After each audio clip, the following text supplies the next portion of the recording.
बिस्मिल्लाहिर्रहमानिर्रहीम, अस्सलाम वालेकुम। मैं हूं ईसा नकवी। आज जुमेरात 14 दिसंबर है। इस वीडियो में एक इंतहाई अहम और बड़ी खबर की तफसीलात आपके साथ शेयर करूंगा और इस अहम और बड़ी डेवलपमेंट की क्या मुमकिन तौर पर वजूहात हो सकती हैं। खबर के बाद उन वजूहात के ऊपर भी और उसका जो टाइम लाइन है वो मैं आपके सामने रखूंगा कि एग्जैक्टली ये सब कुछ मुमकिन तौर पर क्यों करना पड़ा। अब से चंद घंटे पहले साबिक चेयरमैन तहरीक इंसाफ इमरान खान साहब, जो कि अडियाला जेल में कैद हैं, वहाँ पर उन पर मुख्तलिफ मुकदमात जो हैं उनका ट्रायल जारी है। तौहीन इलेक्शन कमीशन है, साइफर केस है। तो जो साइफर केस है उसमें जो खसूसी अदालत है ऑफिशियल सीक्रेट एक्ट के तहत बनाई गई, उसकी जानिब से इमरान खान और उनके ऊपर चलाए जाने वाले केस के मुतल्लिक एक बड़ा फैसला सामने आया है। और ये फैसला उस दरख्वास्त जो कि प्रोसिक्यूशन की तरफ से दी गई थी, उस दरख्वास्त की रोशनी में ये फैसला सुनाया गया है और एक्सपेक्टेड था, मुतवक्के था। और इस फैसले की जो टाइमिंग है वो भी बहुत इंपॉर्टेंट है कि किस दिन किस तारीख को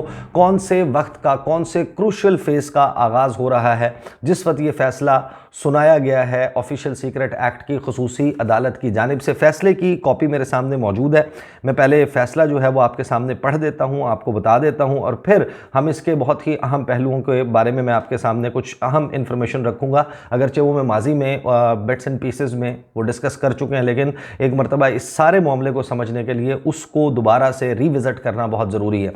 ऑपरेटिंग पार्ट, वो हिस्सा जो मखसूस है इस तमाम मामले में, वो मैं आपके सामने रख देता हूँ। प्रोसिक्यूशन ने जो इस्तदा की थी वो इस्तदा क्या थी उसके ऊपर भी बात कर लेंगे। फैसला ये आया है कि जनाब, it is imperative that the members of the public would be excluded at any moment from the proceedings in the instant trial as per request of prosecution। के prosecution ने ये कहा था कि जो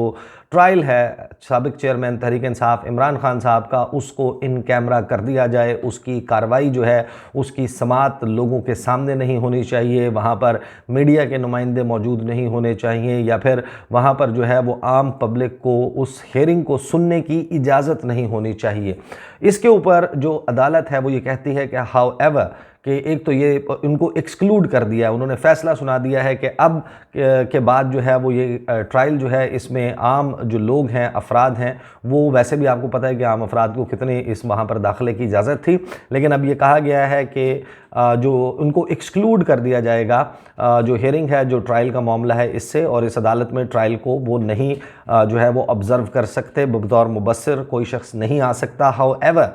the family members of the accused person, यानी कि in this case chairman और वाइस चेयरमैन, साबिक चेयरमैन और मौजूदा वाइस चेयरमैन शाह महमूद कुरैशी और इमरान खान साहब के जो फैमिली मेम्बर्स हैं, shall be allowed to attend the proceedings. कि उनको इजाज़त तो होगी कि वो जो ट्रायल की जो प्रोसीडिंग है, अदालत की जो कार्रवाई है, उसमें शिरकत करें, उसको अटेंड करें।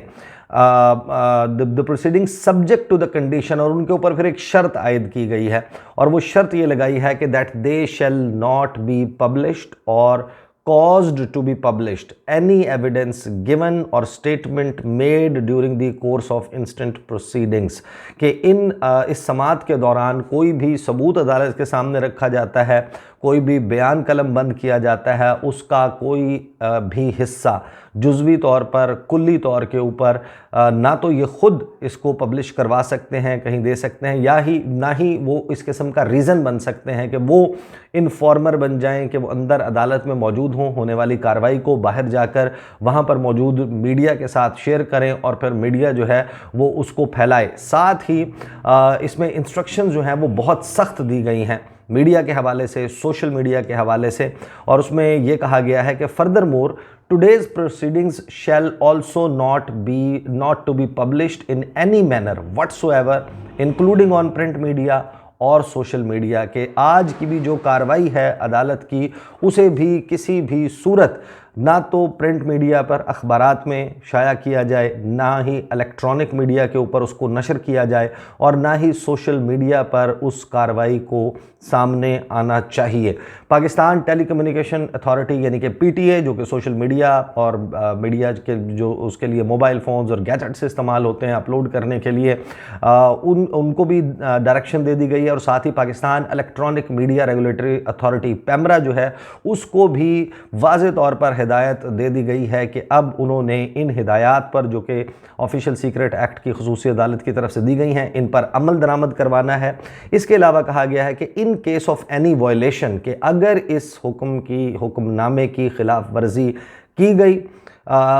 in this regard serious consequential proceedings would be dealt in the light of Official Secret Act 1923, कि अगर कोई शख्स इस हदायतनामे की, ये जो अदालत की तरफ से हुक्मनामा आया है, इसके खिलाफ वर्जी करेगा तो उसके खिलाफ भी ऑफिशियल सीक्रेट एक्ट 1923 के तहत कार्रवाई की जाएगी। यानी एक तो हम देख रहे हैं कि जो ऑफिशियल सीक्रेट एक्ट के तहत ट्रायल जो है वो चल रहा है साबिक चेयरमैन तहरीक इंसाफ इमरान खान और वाइस चेयरमैन तहरीक इंसाफ शाह महमूद कुरैशी के खिलाफ, उनके खिलाफ तो चल रहा है, लेकिन अगर आप उसको रिपोर्ट करेंगे, आप उसकी जो अंदर तफसीलात हैं केस की, उसके ऊपर बात करेंगे, वो सामने लेकर आएंगे, तो फिर आपके खिलाफ भी ऑफिशियल सीक्रेट एक्ट के तहत कार्रवाई होगी। फिर साथ ही ये कहा गया कि जो इस ऑर्डर की कॉपी है उसको पेमरा और पीटीए भिजवा दिया जाए उनकी इंफॉर्मेशन के लिए, और फिर हर सूरत में इस अदालत के अहकामात के ऊपर अमल दरामद किया जाए ताकि फ्यूचर में कोई मसला जो है वो खड़ा ना हो।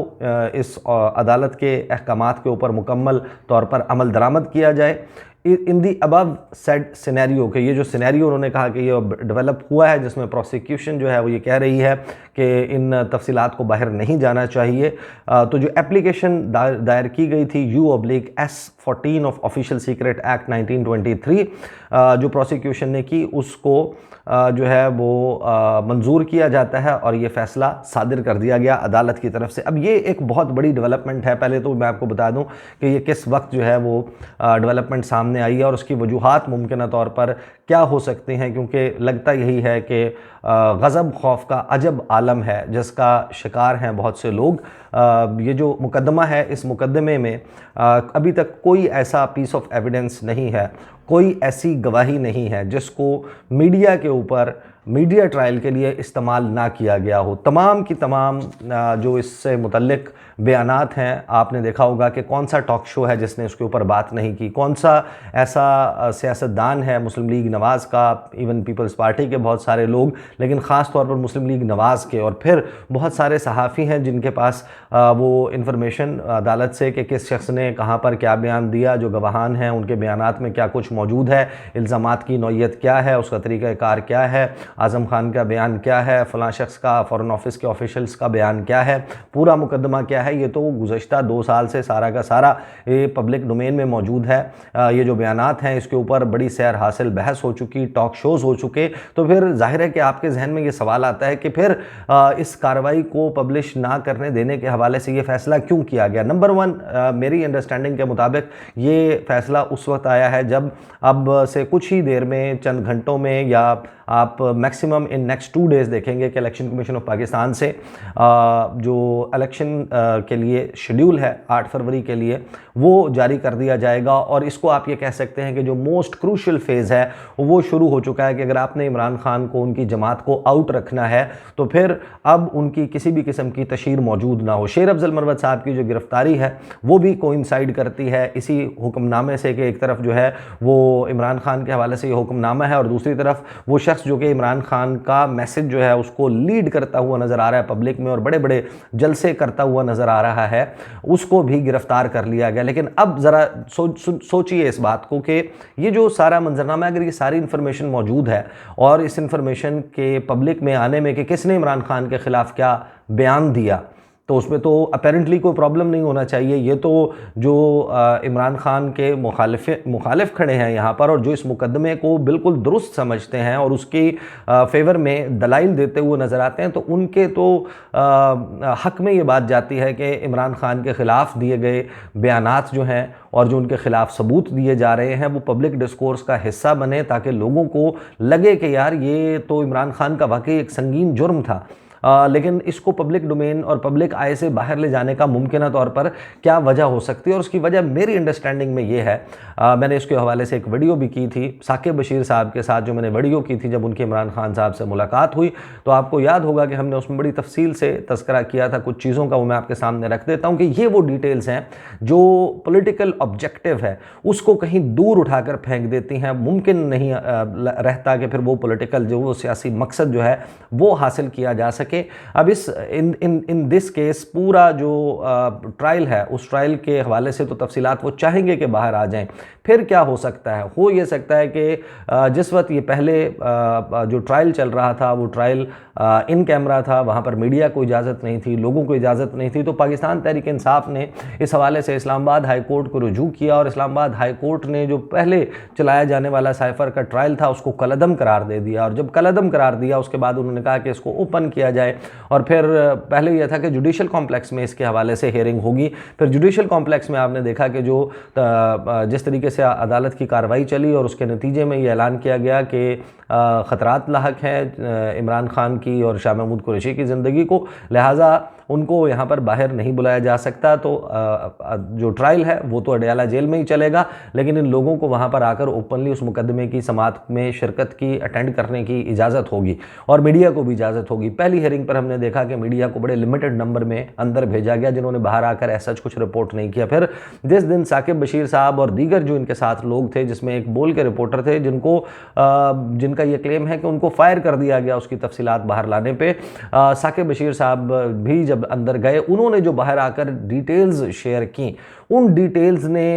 एक बहुत बड़ा बयानिया जो इमरान खान के ख़िलाफ़ मौजूद था उसको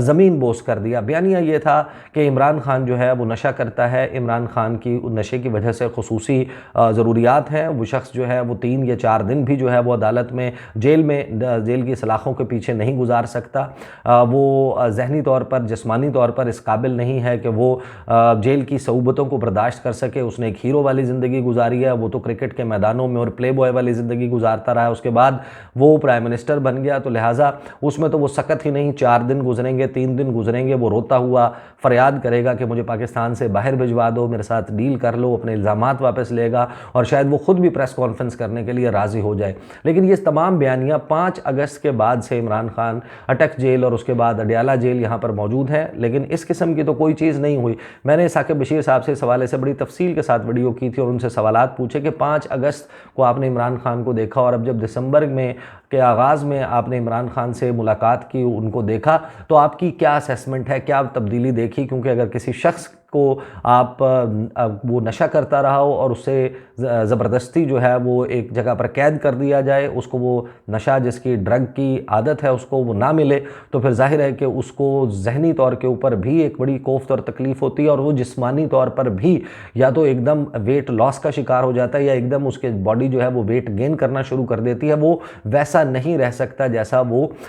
उस वक्त था। तो इतना लंबा वक्त जो है वो गुजर जाने के बाद अगर इमरान खान जो है उनकी जिस्मानी हालत कैसी थी, जहनी हालत कैसी थी, तो उस पर साकिब बशीर ने कहा कि मुझे तो 5 अगस्त के और दिसंबर की 4-5 तारीख के इमरान खान में कोई फ़र्क लगा ही नहीं, वो बिल्कुल वैसे ही हैं जैसे वो उस वक्त थे, उनकी बातों में रब्त भी वही है, गुफ्तगू भी वही है, और साथ ही उन्होंने फिर ये बताया कि वो तो बिल्कुल उनके तेवर ही मुख्तलिफ हैं। वो पुरयकीन है कि 8 फरवरी को अवाम निकलेंगे, उनके हक़ में फ़ैसला सुनाएगी अवाम की अदालत, वोट के ज़रिए पाकिस्तान तहरीक इंसाफ को जितवाया जाएगा। और इमरान खान ने बाकी जो मामलात हैं, चाहे वो खबर मानिका का और दीगर जो केसेस बन रहे हैं, जो बयानात और इंटरव्यूज़ आ रहे हैं, जो खबर मानिका का मुलाजिम है, गैर शरई निकाह वाला मामला है, उसके ऊपर अपना मौक़िफ़ दिया। साथ ही उन्होंने जो है वो ये भी इसका इजहार भी किया कि वो आगाह हैं कि जेल से बाहर इस वक्त सियासी मैदान में किस किस्म की हलचल हो रही है, क्या डेवलपमेंट्स हो रही हैं। अब जब ये तफसीलात सामने आई तो आप अंदाज़ा लगाइए कि उसके बाद हमने एक वाज़े फ़र्क जो है वो महसूस किया तहरीक इंसाफ के। अगर कोई लोग बददिल भी हो गए थे, सोशल मीडिया के ऊपर उनको बाहर आकर डिफेंड करते थे, बड़ा फ्रंट फुट के ऊपर आकर, या वो कुछ दिल छोड़ने की कैफियत में नज़र आते थे, उनको ऐसा लगा कि जैसे उस समात के अहवाल ने रीबूस्ट कर दिया है, री एनर्जाइज कर दिया है, उनके अंदर कोई नई ज़िंदगी डाल दी और एकदम फिर सोशल मीडिया जो है वो भर गया और टेलीविज़न टॉक शोज़ में भी ये फिर बात आने लगी। पब्लिक डिस्कोर्स में आप गली मोहल्ले में बाहर निकल कर लोगों से बात करते थे, जब आप होटल्स में जाकर लोगों की गुफ्तगू सुनते थे या कहीं पर भी कोई बातचीत हो रही होती थी, वो इमरान खान के हवाले से ही वो एक मरतबा फिर लाइमलाइट में भी आ गए और उनके जो वर्कर्स, वोटर, सपोर्टर्स हैं, उनका भी एक तरीके से हौसला बना। और उसी के फॉलो अप में हमने देखा कि खैबर पख्तूनख्वा में बड़ी तादाद में लोग बाहर निकल कर आए और एक मोमेंटम बिल्ड होता हुआ दिखाई दे रहा था। अब जबकि 8 फरवरी को इंतखाबात होने हैं और बहुत सारे लोग ये पुरयकीन हैं कि इसी दौरान रोज़ाना की बुनियाद पर कम कम वक्त की पेशियाँ डालकर फौरी तौर पर इस मामले को निपटाना है और इंतखाबात से पहले पहले इमरान खान को सज़ा सुनानी है, जिस सज़ा से मज़ीद उसका इम्पैक्ट ये आए कि लोग बददिल हों, तहरीक इंसाफ के जो वोटर्स हैं कि अब तो चांस ही नहीं रहा, अगर हम वोट दे भी दें Imran Khan has no chance to come out, या फिर वो एक बड़ा लंबा लेबोरियस एक लीगल प्रोसेस हो सकता है, या फिर उसी बात से बददिल होकर के अगर हमने वोट देना है और इमरान खान ने वज़ीर आज़म नहीं बनना तो फिर हम क्यों निकलें, तो वो सारा मामला जो है वो हो जाता। तो अगर ये सारा काम करना है, जल्द से जल्द ट्रायल को निपटाना है और दोबारा से रोज़ाना की बुनियाद पर हर दूसरे चौथे दिन, आपको याद होगा कि आमिर फ़ारूक साहब जो chief justice Islamabad high court है, उनका ये फैसला आया था, उन्होंने दिन दिए थे कि 4 हफ्ते के अंदर अंदर ट्रायल को मुकम्मल किया जाए और जो भी फैसला है वो इसी वक्त के दौरान सुनाया जाए। तो फिर जाहिर है कि अगर उसी स्पीड से या उस रफ्तार से अब इस केस ने चलना है और मीडिया वहाँ पर मौजूद होगा, चीज़ें रिपोर्ट कर रहा होगा, ये वो क्रूशल वक्त है जिस वक्त पॉलिटिकल कैंपेन जो है वो जेल के अंदर तो जो कुछ हो रहा है, जेल से बाहर पॉलिटिकल कैंपेन चल रही है और पॉलिटिकल कैंपेन जो सियासी मुहिम है, इंतखाबी मुहिम है मुख्तलिफ सियासी जमातों की, उसमें मियाँ मोहम्मद नवाज शरीफ तो अभी तक ड्राइंग रूम से बाहर नहीं निकल सके, वो सिर्फ टीवी के कैमरे के ज़रिए लोगों के साथ खिताब कर रहे हैं और उस खिताब का भी क्या आलम है वो एक अलग बहस है। लेकिन उस सारे मामले में ये रोज़ाना की बुनियाद के ऊपर या हर दूसरे दिन रिपोर्ट हो रहा होता कि आज इमरान खान ने अदालत में समाअत के दौरान रिपोर्टर से जब बात की, उन्होंने ये कहा, फ़लाँ चीज़ पे उन्होंने ये कहा, और फिर उसकी प्रोसीडिंग्स और उसमें जो जवाब है उसका सिलसिला अगर रिपोर्ट होना शुरू होता तो वो एक ऐसा मोमेंटम बना सकता था पाकिस्तान तहरीक इंसाफ के लिए कि जिससे 8 फरवरी के इंतखाबात का नक्शा ही कुछ और होता। तो ये बेसिकली वो कॉन्टेक्स्ट है, वो सियाको सबाक है जिसमें ये फ़ैसला सुनाया गया है और इसकी दीगर बहुत सी वजूहात हो सकती हैं। लेकिन एक बात तय है कि इस वक्त साइफ़र का जो केस है, उस केस में जिसको एतजाज़ एहसन साहब सिफ़र कहते हैं कि ये सिफ़र केस है, ये साइफ़र केस नहीं है, सिफ़र है, ज़ीरो है, इसमें कुछ भी मौजूद नहीं है। तो एक ऐसा केस जिसके हवाले से तमाम की तमाम चीज़ें जो इस वक्त भी ट्रायल का हिस्सा होंगी, जो बयानात होंगे, वो सब तमाम के तमाम तो वो हैं जो ऑलरेडी पब्लिक डोमेन में मौजूद थे। तो फिर जाहिर है कि जो मकसद समझ आता है वो दीगर कुछ अवामिल हैं जिनको रोकना है, और वो शायद मुमकिन तौर पर यही है कि जो मीडिया में इसकी गुफ्तगू है, इमरान खान की गुफ्तगू है, ये किसी भी सूरत रिपोर्ट नहीं होनी चाहिए, वो बात बाहर नहीं आनी चाहिए। इसलिए ना सिर्फ ये कि मना किया गया है अदालत की तरफ से कि इसको ना चलाया जाए, बल्कि इतनी सख्त तंबीह करना कि अगर इसके हवाले से प्रोसीडिंग्स के हवाले से, इस तमाम मामले के हवाले से, ट्रायल के हवाले से कोई भी ख़बर इलेक्ट्रॉनिक मीडिया पर पर नशर की जाती है, अखबार में शाया की जाती है या सोशल मीडिया पर उसको डिस्कशन में लाया जाता है, तो फिर उनके ख़िलाफ़ भी, यानी इमरान खान और इनके ख़िलाफ़ तो चल रहा है, उनके ख़िलाफ़ भी साइफ़र केस को रिपोर्ट करने के जुर्म की सज़ा के तौर पर ऑफिशियल सीक्रेट एक्ट के तहत उनके ख़िलाफ़ कार्रवाई होगी। तो ये है वो मामला, इंतहाई अहम और बड़ी डेवलपमेंट हो चुकी है। इंशाल्लाह आने वाली वीडियो में आपके सामने मियाँ मोहम्मद नवाज शरीफ क्या कर रहे हैं, इस्तेहकाम पाकिस्तान पार्टी के साथ क्या मामला चल रहे हैं और चंद दीगर अहम चीज़ें हैं वो इंशाल्लाह आने वाले वक्त में आपके सामने रखूँगा। अब तक के लिए इतना ही, मुझे इजाज़त दीजिए। अल्लाह हाफ़िज़।